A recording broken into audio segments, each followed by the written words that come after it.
আজকে নিয়ে এসেছি আপনাদের জন্য মুড়ি ঘন্ট ডালের রেসিপি। চলুন তাহলে শুরু করা যাক।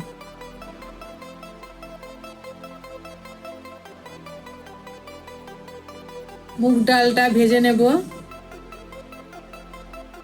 মুগ ডালটা লাল লাল করে ভেজে নিয়েছি। মুগ ডালটা ভাজা হয়ে গেছে, জল ঢেলে দিলাম।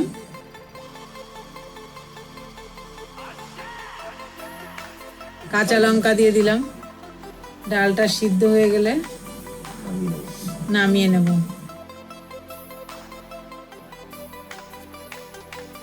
গরম তেলে গোটা জিরে, তেজপাতা, শুকনো লঙ্কা দিয়েছি।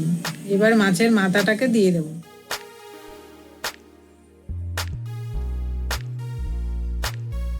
মাছের মাথাটা ভালো করে ভেজে নেব। পরিমাণ মতো লবণ দিয়ে দিলাম, হলুদ দিয়ে দিলাম। মাথাটা সুন্দর করে ভেজে নেব।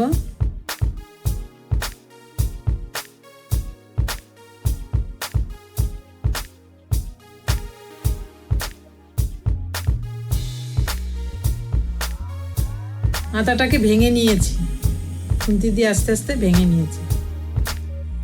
রসুন বাটা দিয়েছি, আদা বাটা দিয়েছি, জিরে বাটা দিয়েছি। মশলাটাকে কষিয়ে নেব।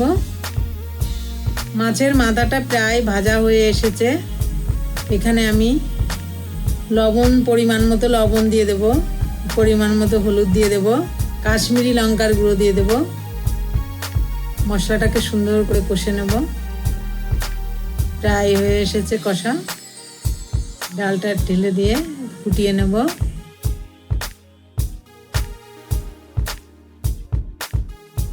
নামানোর আগে একটুখানি গরম মশলা দিয়ে নামিয়ে নেব।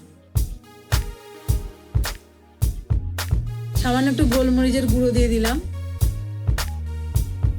নামানোর আগে গরম মশলা বেটে দিলাম। মুড়ি ঘন্ট ডাল এবার পরিবেশনের জন্য রেডি।